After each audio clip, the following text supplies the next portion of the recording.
가끔 다리가 붓거나 무겁고 가만히 있어도 피로감이 좀 느껴질 때가 있습니다.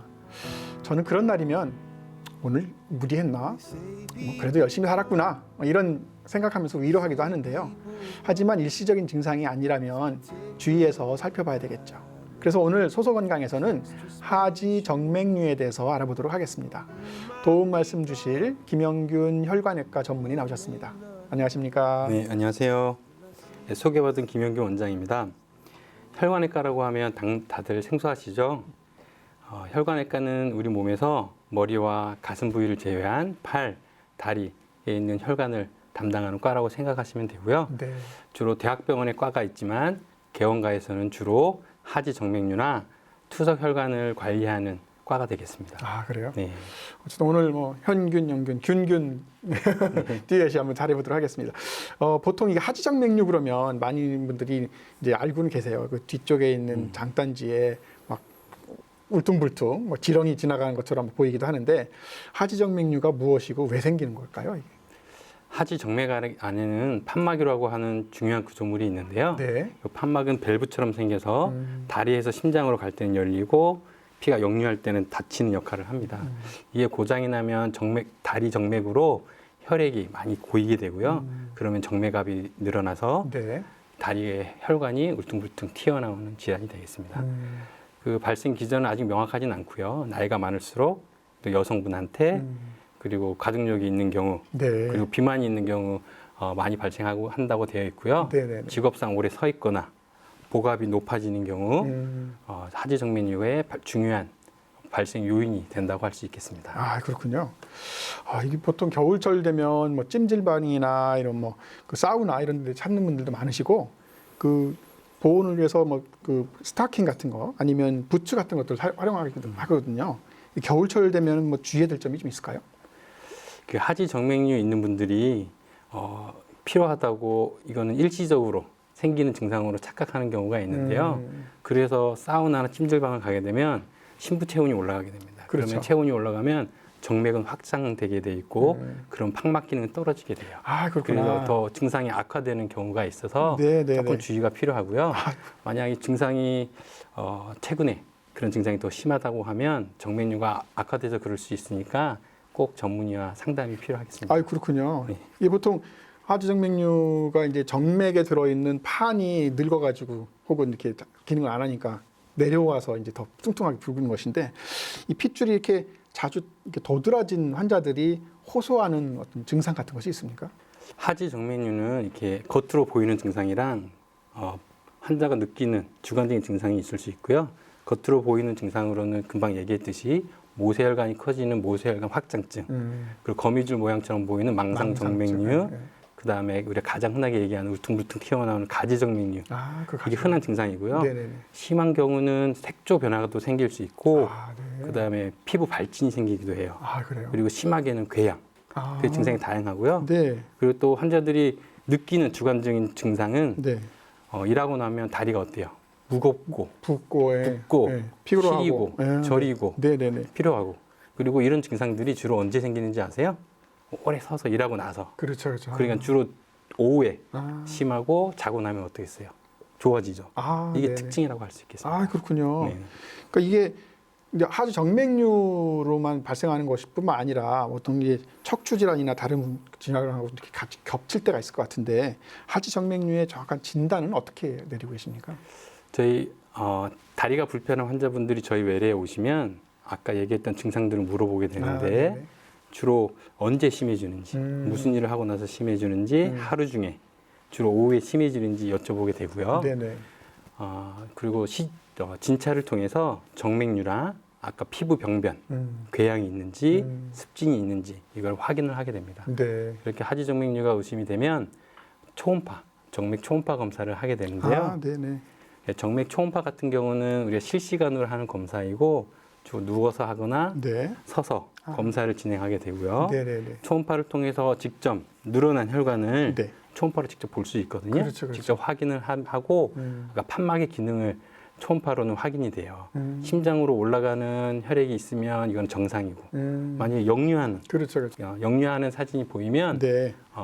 하지 정맥류를 진단할 수가 있겠고 이렇게 치료가 필요한 질환이라고 할 수가 있겠습니다. 보통 그 초음파로 봤을 때 도플러로 효과를 보면 그렇죠. 이렇게 붉은색, 파란색 그거를 하시면 그렇죠. 되겠군요. 방향을 보는 겁니다. 아, 그렇게. 네네네. 근데 이제 일상생활에 별로 이제 불편함이 없고 크게 심하지 않다고 생각이 드는 분들도 있을 것 같은데 그런 분들은 어떻습니까? 증상이 아까 말했듯이 되게 다양하잖아요. 그렇죠. 예. 그래서 너무 다양해서 이게 하지정맥인지 모르고 이렇게 지내시는 분도 있고요. 되게 모던해가지고 아, 못 네네. 느끼는 분도 네. 있고요. 또 이렇게 실핏줄 같이 나온 거를 하지정맥류로 생각 안 하시는 그럴 분들이 수도 있겠어요. 많아요. 네. 지렁이 생각만 하니까. 그렇죠. 예. 그리고 또 아까 비만이 있는 분들이 더 많이 생긴다고 했는데 네. 또 비만이 있으면 하지정맥류가 피하 지방에 숨어서 보이지 안 않는 볼 수 경우가 있겠군요, 있어요. 오히려. 예. 네. 그런 경우를 잠복성 정맥류라고 하는데 그렇게 그런 경우 우리가 하지정맥류인지 모르고 치료가 늦어지는 경우가 많이 있습니다. 아, 예. 그렇군요. 약간 빨리 발견해서 빨리 대처를 하는 것이 되게 중요할 수도 있겠네요. 네. 이게 보통 치료법들을 생각해 보면 많이 언뜻 생각나는 것이 일단 압박용 스타킹 같은 거 착용을 하면 좀 더 좋아지는 것 같은데 어떻습니까? 그 원리 같은 것이 뭔가요? 압박 스타킹은 발목에서 일정한 압력으로 만들려고 이렇게 기준이 정해져 있습니다. 아, 네. 보통 20에 30 정도 압력으로 만들어지는데 네. 발목에서 종아리, 허벅지 순으로 압력이 약해져서 아, 네. 정맥 순환을 도와줍니다. 아, 그렇군요. 그리고 정맥을 압박을 해줘서 정맥 압력을 떨어뜨려주고 증상을 개선시켜줍니다. 그렇게 되면 하지 정맥류도 더 악화되는 것을 예방해주는 효과가 있겠습니다. 아, 그렇군요. 이게 그러니까 결국은 피를 위로 밀어 올려야 되고 그래서 판막이 딱 잡아져서 못 내려가게 되는데 그렇죠. 그게 부족하니까 밖에서 압박용 스타킹을 강하고 중간 강하고 약하게 해서 올라가는 로 못 내려오게 네, 이렇게 하는 맞습니다. 거군요. 네네. 아, 그렇군요. 이게 압박용 스타킹이라서 신고 벗는데 상당히 불편함이나 좀 익숙하지 않으면 어려울 것 같은데 어떻습니까? 처음 신는 분들이 또 연세에 있는 분들은 힘이 없잖아요, 아, 손에. 네네. 그래서 신기 좀 어려울 수 있는데요. 우리 동영상으로 한번 아, 그럴까요? 스타킹 신는 법을 한번 좀 잘 보고 배워야 넘어갈까요? 되겠네요. 네, 네. 잘 배우면 좋겠습니다. 저렇게 앉아가지고 물론 이제 저기 앞뒤가 위아래가 있겠네요. 그렇죠. 가능하면 깨끗이 씻고 피부가 건조한 상태에서 신어야 잘 습기가 있으면 착용을 빡빡하니까 몇 번이 안 할 수가 있고요. 네네. 누워 있거나 주로 바닥에 앉은 자세에서 신는 게 용이합니다. 네. 처음에는 발가락이랑 발 뒤꿈치 먼저 신고 이렇게 마른 상태에서 네. 손바닥을 이용해서 조금씩 말아 올리면 네. 신기가 편합니다. 아, 그렇군요. 저 끝을 잡고 잡아당기거나 네. 손톱을 이용하면 이렇게 손상이 올 수 있기 때문에 좀 주의가 그렇군요. 필요하고요. 네네네. 네.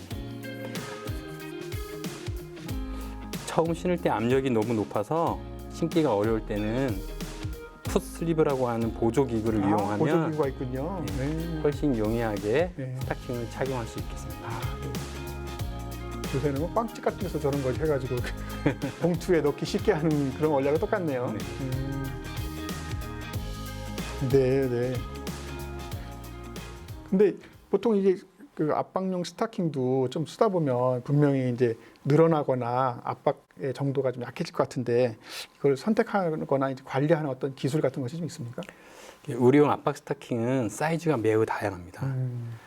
간혹 가다가 이렇게 남편분한테 물려받아서 신는 경우도 있거든요. 네네네. 네, 그건 맞진 않고요. 아, 그렇군요. 사이즈가 달라지니까? 다양해서 압력이 처음에 선택할 때는 발목 사이즈랑 종아리, 허벅지 사이즈를 측정하게 됩니다. 그래서 자기한테 맞는 사이즈를 네. 신는 게 맞고요. 그리고 종류도 무릎형, 허벅지형, 팬티형 등 다양하게 존재합니다. 아, 그렇군요. 근데 이런 종류에 따라서 치료 효과는 네. 큰 차이가 없다고 알려져 있어서 네. 내가 제일 잘 신을 수 있는 스타킹을 선택해서 잘 신는 게 제일 중요하겠습니다. 그러네요. 우리 보통 옷은 남편 옷 입고 네네. 안 나갈 텐데 이거는 안에 보이지 않는 거라서 아마 대신 신는 것 같은데 절대 그러면 안 되겠습니다. 네. 그죠? 그리고 네. 이것도 압박 스타킹도 일부 소모품이라고 생각할 수 있거든요. 네, 네. 그래서 하나만 갖고 계속 빨아서 신으면 이 탄력이 많이 떨어지거든요. 그렇겠네요. 그래서 처음 신을 때는 한 2켤레를 사서 네. 번갈아 가면서 신는 게 좋고요. 네. 한 3, 4개월 지나서 탄력이 떨어지거나 손상이 있으면 네. 교체를 해주시는 게 좋습니다. 이게 하지 정맥류가 일어날 만한 사람들, 그러니까 나이 들고 오래 서서 일하는 사람들이 예방 차원에서 미리 이 압박용 스타킹 같은 거를 좀 신고 있으면 좀 도움이 될까요? 그렇죠. 당연히 도움이 많이 되고요. 네. 우리가 하지 정맥류가 없더라도 직업 특성상 오래 서 있거나 책상에 오래 앉아 있거나 배에 힘을 많이 주면 정맥순환 장애가 옵니다. 아, 그래서 종아리에 피가 많이 고이기 때문에 그 역할을 압박 스타킹이 그 정맥 압력을 줄여줘서 네. 증상을 완화시켜주고 네. 그다음에 향후에 생길 수 있는 하지 정맥류를 예방해주기 때문에 아주 좋은 치료라고 할 수 있겠습니다. 아, 그렇군요. 그 미리 예방 차원에서도 약간 그런 형태를 네네. 좀 구비해놓고 하는 것도 상당히 중요할 것 같은데 이 밖에 심하지 않는 경우 뭐 시도할 수 있는 어떤 추가적인 방법이 좀 있습니까? 하지 정맥류는 그 종류에 따라서 치료 방법이 매우 다양하거든요. 실핏줄 같은 이렇게 모세혈관 확장증이나 아니면 망상 정맥류 같은 경우는 미세한 주사기를 이용해서 경화제를 투입하면 치료가 돼요. 네. 혈관 경화요법이라고 하고요. 네네.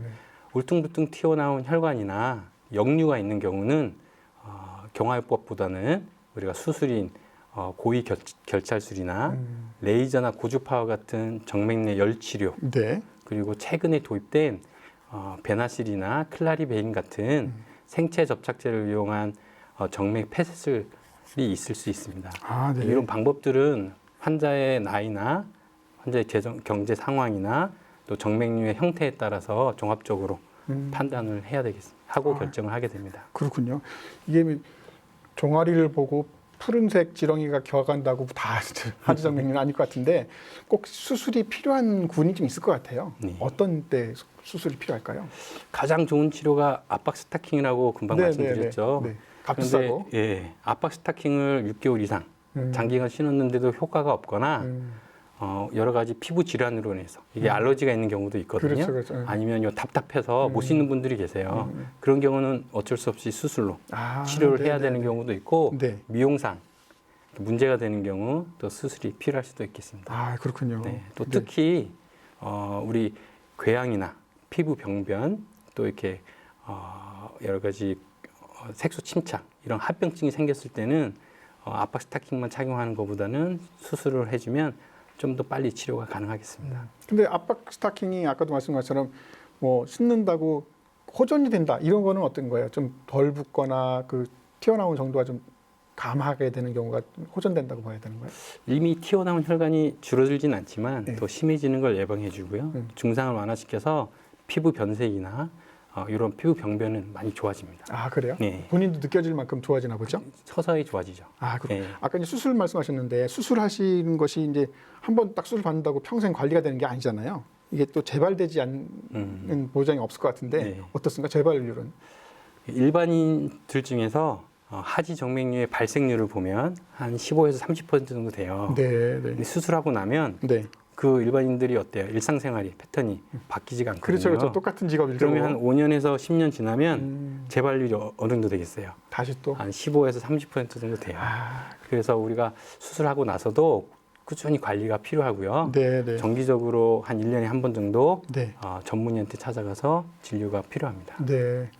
이 재발률을 낮추는 것도 되게 중요할 것 같고 예방하는 방법도 되게 중요할 것 같은데 저희가 한번 영상을 좀 마련했는데 한번 네네. 보고 설명을 좀 부탁드리겠습니다. 오랜 시간 앉아서 근무해야 하는 사무직 종사자분들이나 장시간 오랫동안 운전해야 하시는 분들 모두 오랜 시간 앉아있다 보시다 보면 종아리가 뻐근하거나 다리가 저리거나 퉁퉁 붓기도 하죠. 바로 다리의 정맥순환이 원활하지 않아서인데요. 이럴 때 도움이 되는 스트레칭 방법을 알려드리겠습니다. 먼저 앉아 계신 상태에서 다리를 앞으로 쭉 펴시고 발끝이 자신의 몸을 향하도록 쭉 당겨주시면 됩니다. 이 자세로 5초간 유지를 하시고 발끝이 반대 방향인 앞쪽으로 쭉 뻗어주시는 것을 5초 동안 유지해 주시면 됩니다. 이 방법으로 10회 정도 해주시면 다리의 혈액순환이 원활하게 되어 증상이 완화되시는 것을 느껴보실 수 있습니다. 근무 시간에 하실 수 있는 간단한 스트레칭 방법을 알려드리겠습니다. 뒤꿈치를 들어주는 방법인데요. 5초 정도 유지해 주시고 또 내려가셔서 잠깐 쉬었다가 또 5초 정도. 여기 까치발을 뛰시는 게 가장 중요한데요. 이때 종아리가 꽉 조여지는 느낌이 느껴지는 게 가장 중요합니다. 그래야 종아리의 펌프 작용을 도와주어 혈액순환이 원활하게 할 수 있습니다. 네, 저렇게 그 추가적으로 스트레칭하고 그다음에 그 몸무게를 위로 올리는 것은 그 근육을 좀 강화시키는 네. 운동이잖아요. 어떤 추가적인 또 말씀이 있으실까요? 우리가 동맥 같은 경우는 심장이 있어서 펌프 역할을 하거든요. 네네네. 근데 정맥은 그 펌프 역할을 종아리 근육이 대신합니다. 근육에. 예. 그래서 종아리 근육을 강화시키는 게 정맥류를 예방하는 데 도움이 많이 되거든요. 운동하는 것은 어떤 질병에든 다 중요한 것 같습니다. 네. 그렇군요. 이게 여러 환자를 보셨을 텐데 좀 기억에 남는 환자가 있으신가요? 60대 환경 미화를 하시던 남자분이신데요. 네네네. 오래 서서 일하고 이러시다 보니 다리가 무겁고 힘들고 하시긴 한데 이분 같은 경우는 정맥 교양이 아주 심했던 분이에요. 그런데 이거를 피부과를 주로 먼저 가서 진료를 보셨고요. 그렇죠? 그러면 피부과 같은 경우는 조직 검사를 해서 원인이 뭔지를 파악하게 되는데 정확한 진단이 나오지 않아서 수개월 동안 고생하셨던 분인데 네. 그분 같은 경우 뚱뚱해서 정맥류는 보이지 않았었거든요. 보이지 않았구나. 네. 그래서 저희한테 오셨고 초음파 검사에서 하지 정맥류랑 역류가 관찰이 돼서 수술을 통해서 빨리 호전을 보였던 환자이고요. 네. 환자도 수술 이후에 굉장히 만족해 하셔서 많이 기억에 남습니다. 아, 그렇군요. 이게 뭔가 문제가 있으면 좀 이렇게 옛날에 말씀에 병원 한번 소문내라 이런 말씀인 것처럼 병원도 여기도 한번 가보고 저기도 가봐야 되는데 한 군데만 가서 이렇게 고생을 하셨군요. 이 요즘 그 가정용이라고 그래서 그 압박 그 마사지 뭐 씻는 것도 나오고 이렇게 주물러 주는 것도 나오는데 그런 걸 가정에서 또 하시는 분들도 많은데 그거에 대해서는 또 어떻게 또 의견이 있으십니까? 이런 하지 부종이나 통증 완화 목적에 다양한 보조 기구들이 많이 나와 있잖아요. 그런데 특정 부위만 이렇게 압력을 가하게 되면 정맥 순환에 더 지장을 초래하는 경우가 종종 있습니다. 아, 그렇군요. 예, 그래서 정확히 전문의한테 상의를 받는 게 중요하고요. 네네네. 집에서 하는 마사지 같은 경우는 이렇게 종아리 근육을 완화시켜주고 정맥 순환을 도와줘서 일부 효과가 있을 수 있는데 네네. 하지 정맥류가 이렇게 악화되는 것을 예방할 수는 없잖아요. 그렇죠. 그래서 꼭 전문의와 상담하고 압박 스타킹을 착용하는 게 도움이 되겠습니다. 그렇군요. 전반적으로 이렇게 고른 압력을 주면 좋아지긴 하겠지만 그래도 너무 과한 거가 되면 조직이 또 손상이 될 수가 있으니까 네네. 전문의의 말씀을 항상 또 한번 들어보는 게 좋겠는데 요새 또 혈액 개선제들도 있지 않습니까? 네. 그런 것들은 어떻습니까? 정맥 활성 제제라고도 하는데 정확한 기전은 아직 알려지진 않았어요. 근데 정맥의 탄력을 유지해주고 모세혈관의 순환을 도와줘서 증상을 완화시킨다고 이렇게 알려져 있거든요. 네. 일반 의약품으로 이렇게 나와서 TV에 많이 광고도 많이 하고 네. 있는데 네. 정맥 질환의 특성상 장기간 복용을 해야 되거든요. 그렇죠? 그래서 이거는 전문의한테 먼저 반드시 진단을 해야 받고 되겠네요. 네. 그다음에 약을 드시더라도 드시는 게 좋겠습니다. 알겠습니다. 거의 시간이 됐는데요. 짧게 마지막으로 시청자 여러분한테 당부의 말씀 같은 거 있으실까요? 네. 원인 불명의 하지 통증 또는 이렇게 무거운 증상이나 피로감이 오래 지속되는 경우 꼭 하지 정맥류를 의심해 볼 수 있고요. 주로 오후에 심해지고 네네. 자고 나면 좋아진다. 그런 경우 좀 더 하지 정맥류를 생각해 볼 수가 있겠습니다. 알겠습니다. 오늘 그 종아리 뒤에 있는 그 지렁이 기어가는 흔적 하지 정맥류 했는데요. 많은 분들 의심이 드신다면 반드시 병원 가셔가지고 전문의 말씀 한번 들어보시고요. 잘 대처하면 더 건강한 삶을 유지할 수 있을 것 같습니다. 오늘 시청해 주셔서 너무 고맙고요. 오늘 말씀 고맙습니다. 감사합니다. 고맙습니다. 다음 주도 놀러 주시기 바랍니다. 네. Though you might be gone and the world may not know